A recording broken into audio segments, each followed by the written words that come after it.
At 3:12 p.m., my phone buzzed on my desk like it always did. One small vibration against the same laminated wood grain I'd been staring at since Monday. Unknown number. I almost let it go to voicemail. I didn't, and I still don't know why. Hello. A woman's voice answered, low and controlled. Not angry. Not shaky. Like she'd already made peace with whatever she was about to say. You don't know me, she said. But your wife's car is parked at Pine Ridge Lodge. It's been there for hours. For a second, I just listened to my own breathing. The office kept moving around me. Keyboards, printers, someone laughing down the hall. Like the world had decided this was none of its business. I didn't ask who she was. I didn't ask how she knew. I didn't say, that can't be right. I looked at the time in the corner of my screen again. 3:12 p.m. Like the number mattered. Are you sure? Was the only thing I managed, and even that came out flat. I'm sure, she said. I'm sorry.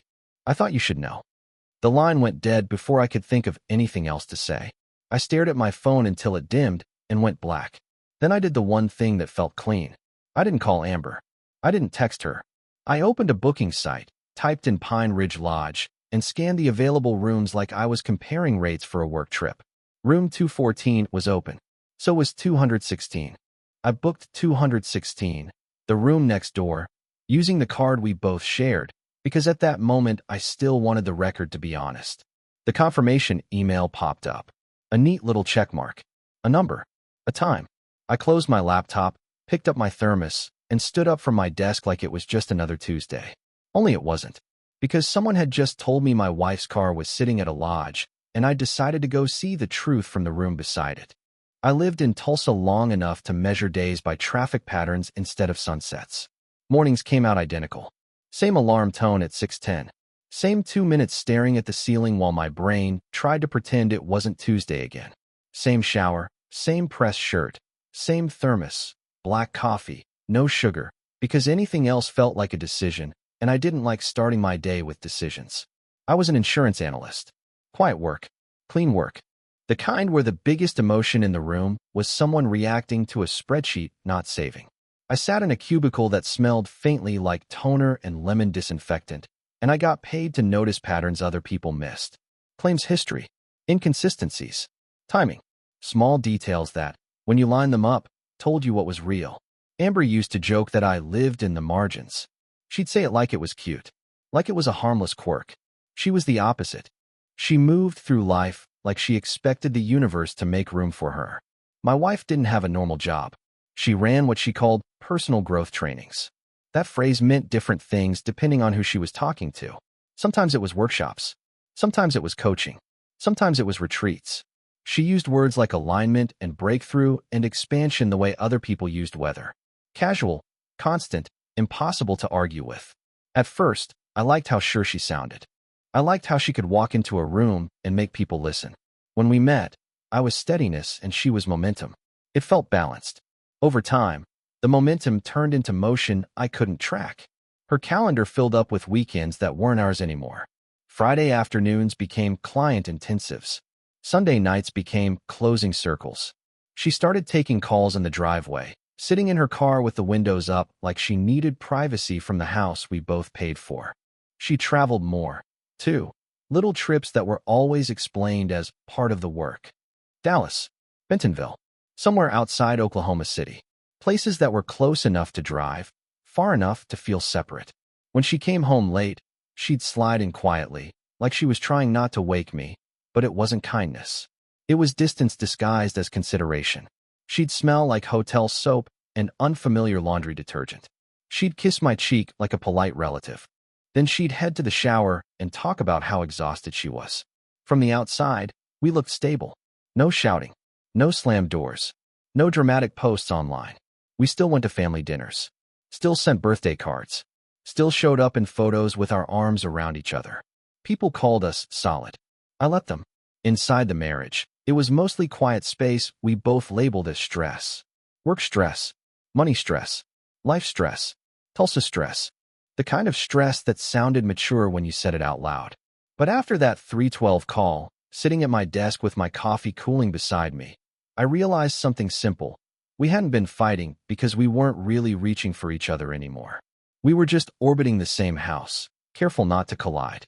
And Amber's trips, her late returns, her constant trainings, weren't just noise in the background. They were the background. On the drive out of Tulsa, I didn't turn on the radio. I noticed that first.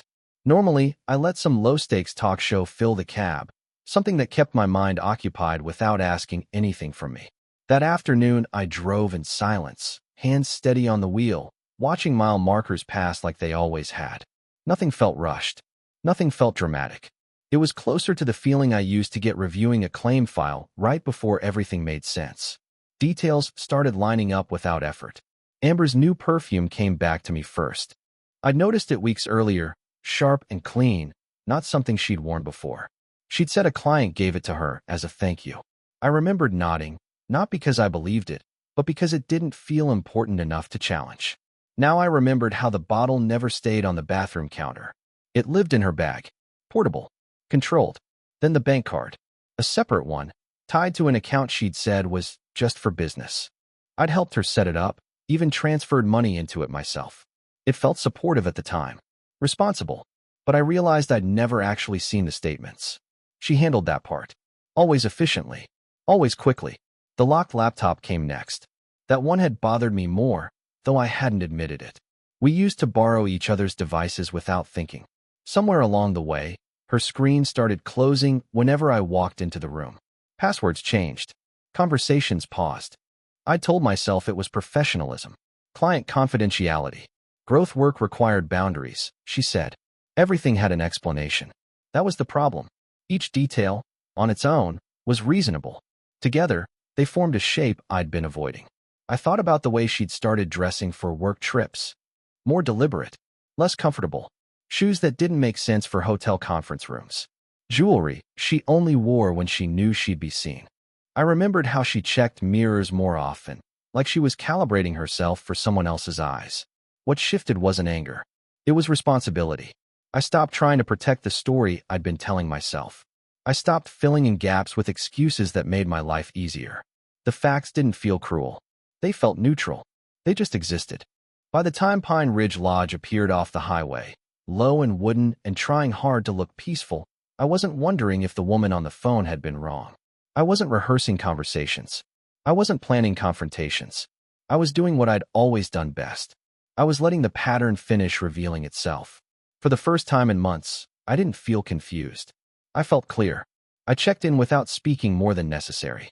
The front desk clerk slid the key across the counter, smiled the kind of smile people practice, and told me checkout was at 11.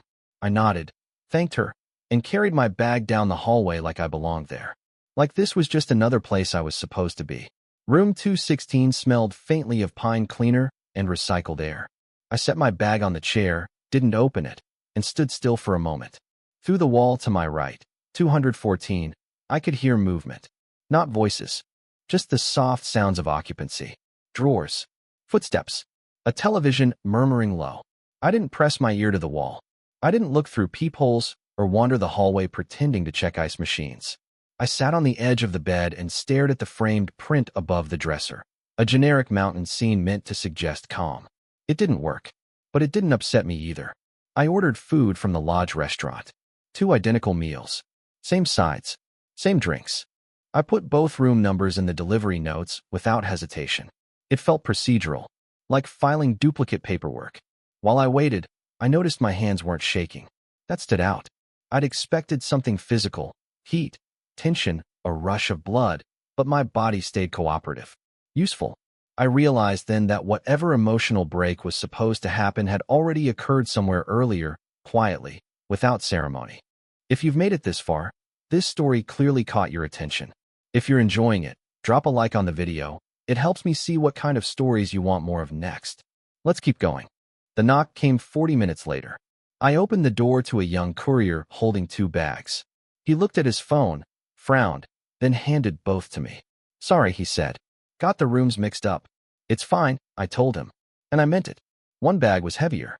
Inside it, tucked between containers, was a small gift bag I hadn't ordered. Tissue paper. A ribbon. The kind of thing you grab last minute when you don't want to show up empty-handed.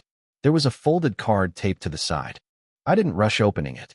I set everything neatly on the desk first. Then I unfolded the note. Couldn't wait to have you all to myself this weekend. No name, no signature, just that line, written in a hand I didn't recognize. That was it. Not a collapse, not a surge of rage, just an end to the last remaining doubt. The kind you don't notice until it's gone. I placed the note back in the bag, closed it carefully, and pushed it aside. I ate my dinner slowly. I drank the soda. I listened to the muffled sounds through the wall without trying to interpret them. Something inside me shifted from reaction to function. I wasn't here to catch anyone. I was here to understand exactly what I was standing inside of. And for the first time, I knew I could do that without losing myself in it. I stayed 2 nights at the lodge. I didn't extend the reservation. I didn't cut it short. I let the stay match the booking, because altering plans creates noise, and noise invites questions. I checked out at 11 like everyone else and drove home without stopping anywhere unfamiliar. Once I was back in Tulsa, I didn't change my routines. Same alarm, same thermos, same drive. That consistency mattered. It gave me a baseline. Against it, deviations stood out clearly. I started collecting without announcing it to myself. Not evidence in the dramatic sense, just information that already existed, waiting to be noticed. Travel receipts came first. I logged into the account that handled shared expenses and downloaded monthly statements. Hotels repeated. Locations repeated. Dates overlapped in ways that no longer felt coincidental. I didn't highlight anything yet. I saved files into a neutral folder with a neutral name. Then I looked at event posters. Amber had promoted them openly. Flyers for workshops, retreats, intensives. I pulled the digital versions from her own social media, archived copies that still carried timestamps. One name appeared again and again under featured speaker. Same man, same headshot, different branding. Public event photos were easier than I expected. Attendees liked posting group shots, smiling circles, name tags, arms casually placed where they didn't belong. Amber appeared in the background of several images taken on days she'd said she was traveling alone. Always near him, always angled slightly inward. Social media location tags finished the picture. Not hers, other women's. Places I recognized. Same lodge, same boutique hotels, same stretches of weekends that matched Amber's calendar. The man ran what he called private retreats. The language was polished, carefully vague, designed to sound exclusive without sounding suspicious. Testimonials praised transformation, renewal, connection. Most of the clients were married. That detail wasn't hidden. It was reframed as depth. I built a timeline, not to accuse, to understand scope. Dates matched payments. Payments matched locations. Locations matched people who didn't know each other but shared the same story structure. I didn't message anyone. I didn't comment. I didn't confront. I observed. Patterns don't require emotion to exist. They don't respond to denial. They don't speed up because you want answers faster. They simply reveal themselves when you stop interfering. By the end of the week, I wasn't asking whether Amber had betrayed me. I was asking how far the consequences extended beyond the marriage. And once that question appeared, the situation stopped being personal. It became procedural. The joint account had always felt like a formality. Bills went out. Paychecks came in. The numbers moved the way they were supposed to. I handled our household expenses. Amber handled her business income. That division had worked because I trusted the line between them. Now I checked where the line actually ran. Several charges stood out once I stopped skimming. Lodging categorized as professional travel. Meals listed as client facilitation. Room rentals that matched retreat dates but exceeded what a workshop would require. The language was clean. The intent wasn't. Money from our shared account had been used to support something that wasn't just personal misconduct. It was misrepresentation. That changed the frame. I reached out to 2 women whose names appeared repeatedly near the same dates. I didn't accuse. I asked neutral questions. Where had they met him? How were payments handled? What had they been told? Both conversations followed the same rhythm. Hesitation, recognition, then relief at not being alone in it. Neither of them knew about the others. Neither of them knew about Amber. Both had been told discretion was part of the process. That was when I stopped thinking like a husband and started thinking like an analyst again. I scheduled a consultation with a lawyer downtown. I didn't say the word affair. I talked about commingled funds, potential exposure, and liability. I brought printed statements, timelines, screenshots. The lawyer didn't interrupt. He didn't raise his eyebrows. He just nodded and took notes. He told me what I already suspected. This wasn't just a marriage issue. It was a business problem that happened to involve a marriage. That distinction mattered. If complaints surfaced, shared assets could be implicated. If someone claimed coercion or fraud, the paper trail would decide who stood where. Silence wouldn't protect anything. Structure would. I left the office with a list of steps that had nothing to do with punishment and everything to do with insulation. Separate accounts. Documented disclosures. Formal notices. It wasn't aggressive. It was preventative. That night, Amber talked about an upcoming retreat while standing in the kitchen, barefoot, relaxed. I listened. I nodded at the right places. I didn't correct her dates. I didn't ask follow-up questions. Internally, something had settled. The story no longer belonged to us alone. And because of that, it no longer required emotional negotiation. Only clarity. The meeting wasn't scheduled as a confrontation. It was booked as a consultation. Conference room B, mid-morning. Neutral carpet, neutral walls, a long table designed to keep people from leaning too close to one another. I arrived 10 minutes early and sat with my hands folded, reviewing nothing. Everything I needed was already organized. Amber arrived late. She came in fast, carrying a leather folder she didn't usually bring to personal meetings. Her eyes moved around the room before settling on me. There was surprise there, then calculation. She smiled briefly, like she was trying to find the version of me she usually spoke to. "This feels extreme," she said before anyone sat down. The attorney closed the door and took his seat. He didn't correct her. He didn't guide the tone. He let the room settle. Amber talked first. She always did. She explained context, intention, stress, misunderstanding. She referenced her work, her clients, her exhaustion. She said the word connection more than once. She spoke quickly, as if speed could keep facts from forming. I listened without interrupting. When she paused, she looked at me like she expected reassurance. Agreement. Rescue. I didn't give her any. I spoke once. Short sentences. Precise language. I didn't use words like betrayal or affair. I referenced dates. Accounts. Classifications. I stated that shared funds had been used without disclosure. I stated that exposure existed beyond the marriage. I stated that separation of liability was no longer optional.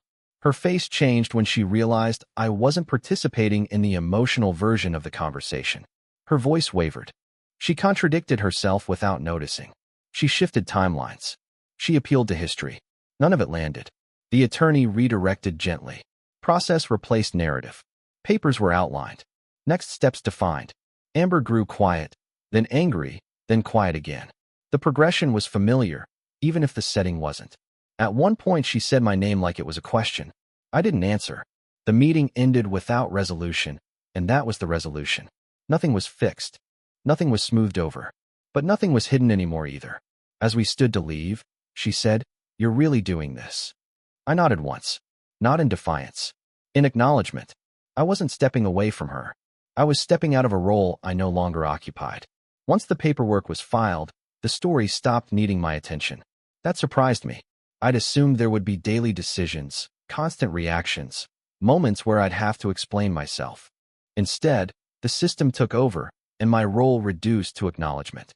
Emails arrived first. Polite subject lines. Formal language.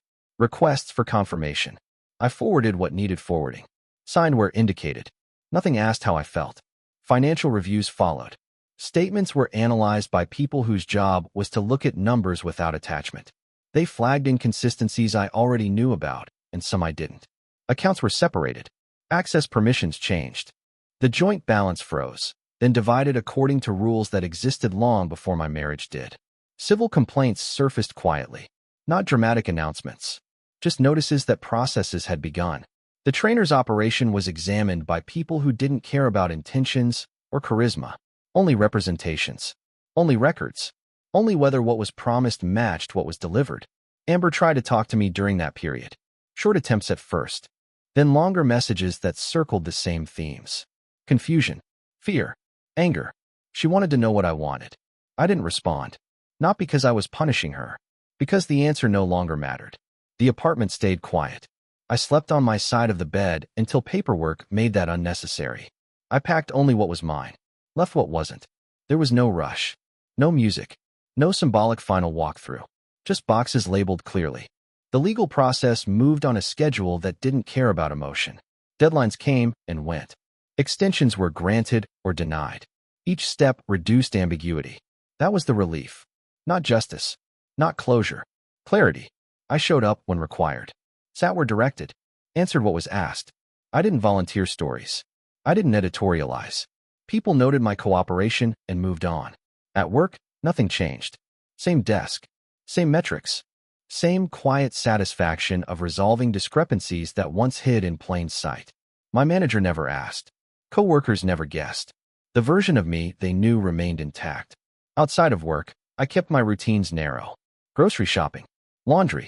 Evenings that ended early. There was no void to fill. Just space returning to its original shape. By the time final documents were signed, the situation no longer felt active. It felt archived. A closed file stored properly, available if needed, but no longer occupying mental bandwidth. I didn't feel lighter. I felt stable. And stability, I learned, doesn't announce itself. It simply allows you to stand without compensating. I stayed in the apartment after everything settled. Not out of stubbornness. It was simply where my routines still worked. The lease transferred cleanly. The furniture stayed where it was.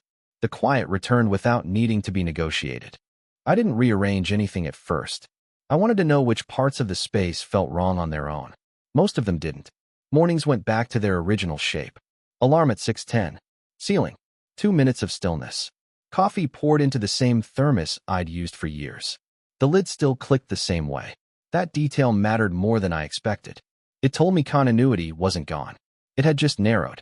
I kept my job. I didn't take time off. There was no reason to. Work remained predictable, and predictability felt honest. Files came in. Patterns emerged. I resolved them.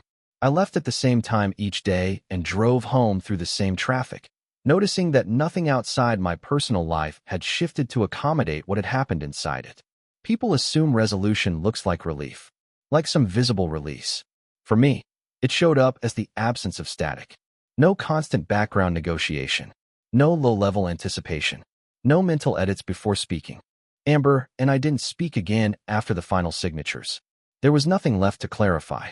The legal language had done its job better than conversation ever had. It didn't ask for understanding. It just defined boundaries and enforced them. Occasionally, I noticed things that used to belong to us. A mug. A book. A light switch she always turned off even when it annoyed me. I didn't rush to erase those traces. They lost meaning on their own once they stopped pointing forward. Evenings became quiet in a different way. Not empty. Just complete. I cooked simple meals. I ate at the table. I washed dishes immediately instead of letting them wait. Small acts of order felt grounding, not compulsive. I didn't check her social media. I didn't ask mutual acquaintances for updates. Curiosity had burned out earlier, replaced by something steadier. Knowing enough. There was no victory speech waiting for me at the end of this. No moment where I felt like I'd won. That word belonged to a version of me that needed opposition to define direction. What I had instead was alignment. With my schedule. With my finances. With my attention. Silence returned, but it wasn't the kind that hides things. It was the kind that lets them stay finished. 6 months later, the message came through on a Tuesday evening. Unknown number again. Same quiet hour. I was rinsing my mug at the sink when my phone vibrated against the counter. It was her. She didn't explain how she got my number. She didn't need to. The message was simple. She said she'd left.